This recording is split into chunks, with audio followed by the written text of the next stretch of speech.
Thank you for joining us today. I'm just under the lights in the ceiling, so I look like I'm glowing today. Today we're going to talk about bad knees. I got into this 12, 13 years ago with a bad knee and a much bigger butt that I'm walking around with today. But why is whole body vibration in general something that you should consider if you have bad knees? Like many things I discuss in these sessions, whole body vibration requires less time and offers less impact in doing traditional exercises. So like anything I describe, whole body vibration isn't some separate funky therapy, although it can be, but exercises that you are doing now are supposed to be doing now. Perhaps you're dealing with an ACL tear, you've had a partial replacement, a total replacement.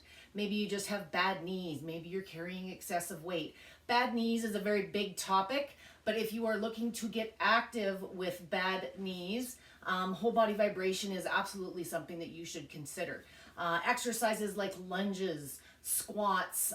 The big thing when you're working on a vibration machine, and we're not going to be doing any standing exercises, I'm going to focus on some massage here in a minute, but any of the standing exercises that I've covered to date, the big adjustment you want to make when you have a bad knee, a bad hip, when you're dealing with pain and fatigue in any joint is reduce the amplitude on your pivotal platforms. You're going to bring your feet closer together and work with a higher frequency to get that exercise and massage effect. On your vertical platforms, if you have an adjustable intensity or amplitude setting, you want to work with low, especially if you're starting out on a vibration plate for the first time.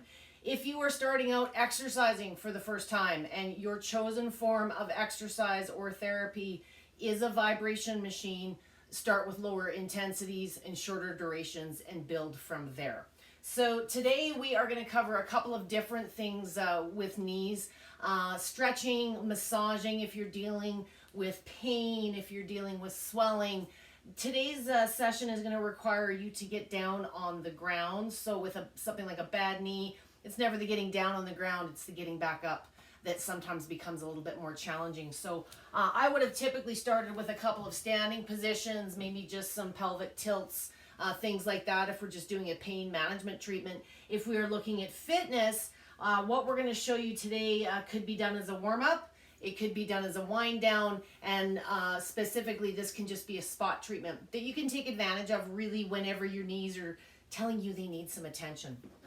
For purposes of a longer set today, I'm going to preset the machine for 10 minutes, and I've got the machine preset at a frequency of 12 hertz. On your vertical platforms, you're going to want to be in the 30 to 35 range for something like this. And this is the basic starting position of a calf massage. I'm sitting up on a block to get myself a little bit more level with the machine. I actually prefer massaging my calves if that's specifically what I'm targeting on the ground where I'm sitting lower than the machine. But with some of the things we're going to do today, I want you up a little bit higher. So if you do not have a block or you haven't purchased one with your machine, an aerobic step, perhaps you've got a stool around the house, something to get the lower portion of your body up and a little bit more parallel with the surface of the machine. So depending on your frame, your level of pain, bringing your feet closer together is going to shake you less. Widening your legs like a V when we're doing a massage is going to shake you more. And what I do with my knee, I always do my calf massages because it feels good, but make sure you're stretching your calves. Anything to do with your knees, there's going to be a ripple effect, whether it's the ankles, the hips. You want to keep everything below the waist loose and limber. And a good stretch to do while you're sitting here is pull those toes and reach for them. Everybody's flexibility is different. You want to reach and hold maybe for 3 to 5 seconds. What you don't want to do is bounce. This isn't the 70s, 80s. You don't want to force yourself beyond your natural range of motion. But by just pulling the toes, most of you should feel a stretch. The underside of the thigh, the back of that knee. Yes, your knees are locked. We are not standing on the platform bearing our weight. And if you want to feel more in the hamstrings, reach for those toes. Okay? Keep reaching. And again, hold, pushing the chest. A toe touch isn't like this. Or, try and push the chest towards and see how far you can reach. Okay? My favorite thing and what I wanted to share with you today is using a roller.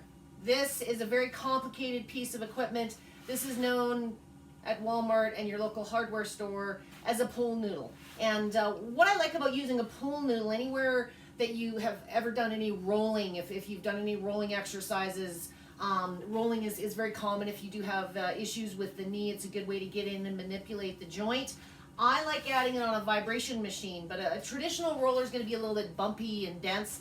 A pool noodle is a little bit more pliable, and all we're going to do is you're going to move up an inch or two in that current calf massage. You're going to take your pool noodle, and I've simply taken a steak knife, a good serrated knife, and cut my pool noodle of the width of my platform.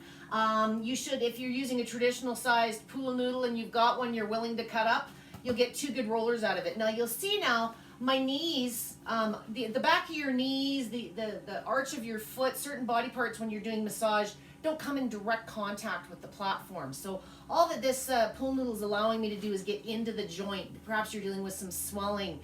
For me, this is a great pain management tool.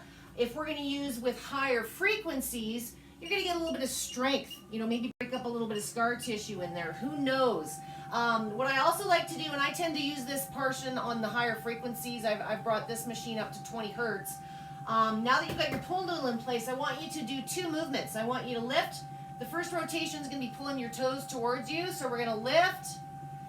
Depending on how flexible you are, hold that for 3 to 5 seconds and relax. Next rotation, I want you to lift and point the toes. This is probably an exercise you're supposed to be doing now. Okay, and you can do that for 3 to 5 reps. If you're dealing with pain and you're trying to target a specific area of your knee, manipulate your upper body. Maybe you're rolling your legs out to hit those outer tendons. Maybe you're going this way. Kind of play with the angles of your lower body, and it's nice to have something to prop yourself up on just to give you a little bit more, you know, maneuverability. That's the same surface height as the machine. I would do something like this. Really, you know, if you're just getting started, you know, a couple 3 times a day for a minute or two, whenever your knees are kind of telling you that they need some attention, maybe they're swelling, you know, maybe you've been doing a lot of laundry and have been going up and down the stairs all day and they just hurt. So something like this, or just standing on the machine lightly to just get some circulation and some lymph going, especially if you're experiencing swelling, it isn't really a big workout. It's not like you're doing a 10-minute workout where you're applying effort. And just through subtle, frequent, short sessions, you're going to manage your pain. You're going to slightly start getting those muscle groups stronger if you're using the higher frequencies as well. The pool noodle I just wanted to share with you today more for those that do have the ability to get down on the ground and range of motion. If you do not have that now, you know, work on your squats, work on your lunges, and make yourself a little stronger to get down and take advantage of some of these lazier options. This is also ideal if you do like to train, you're a runner, you're a cyclist, you know, you go to the gym and you just pay for it because the knees have some miles on them. This is a great way to warm up, wind down, you know, a couple 3 minutes in complement with your other structured workouts or even just your other activities. Most of us are stuck at home, and if you are, you know, dusting off the treadmills and the bike machines and the ellipticals and, you know, using some of the devices you actually have at home already, adding your vibration machine, turning things into a circuit, you know, doing this simply for a minute or 2 before you hit the treadmill is going to be ultra effective in the long run on those knees. If the knees are sore the next day, you know, sometimes people, when you've got a deficiency in our body and we experience pain after exercising, this isn't specific to whole body vibration, but we kind of associate something as wrong. You know, if it was the glutes or the thighs and you were sore the next day, you'd think, oh, I did a really good workout. But because it's the knees or the ankle or your shoulder, oh, you know, it bugged my bad knee. You know, there's little muscle groups in there that we've allowed to become deconditioned. You know, we're favoring it. Our body's always compensating. So, you know, don't expect things to be perfect and not hurt at all. It's sharp shooting or different pain or new swelling, things like that you want to pay attention to. With something like this, like I say, you know, a couple 3 minutes, 3 to 5 times a week, a couple times a day if you're using it for pain management is absolutely fine. If you're overdoing it on the machine, you're going to feel kind of fatigued and jello-y. Make sure you keep your massage to about 1, maybe 2 minutes each time that you're using it. That's all that you need. Any questions, please drop them in the feed today. If you are stuck at home, whether you're dealing with fitness motivational issues, whether you are dealing with special needs, a lot of my family's at home, I am available for consultations. You can reach out to me and find out more information about that. If you're stuck at home and you're thinking about a vibration machine, any questions, machines you may have tried, things that you've seen, there's a lot of sales going on right now. Feel free to reach out and we'll get back to you in a timely fashion. We've been very busy with not only supporting and keeping our home users motivated, but people are looking at this technology, not just for them, themselves, but for the whole family. So any questions, reach out. You're going to love this for your bad knees. I'm 13 years after not getting a partial knee replacement because that was my only option. Not saying I'm never going to need one, but I've bought myself a decade and a bit, and if I do need to get some surgery on it down the road, I've got my recovery tool ready to go. Thanks for joining us today.